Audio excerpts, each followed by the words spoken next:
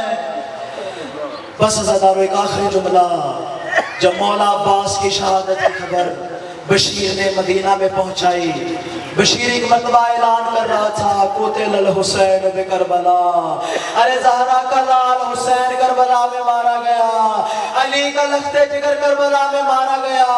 Be be ام المؤمنین بہت زیادہ ضعیف ہو چکی تھی، ایک مرتبہ ہاتھ میں عصا لیا، فضل کو ساتھ لیا، مسجد نبوی میں آئی، کہا بشیر تو کیا اعلان کر رہا ہے؟ بشیر رو کر کہتا ہے بی بی میں اعلان کر رہا ہوں حسین مارا گیا۔ بی بی نے کہا تو کس حسین کی بات کر رہا ہے؟ بشیر رو کے کہا میں زہرا کے لال حسین کی بات کر رہا ہوں۔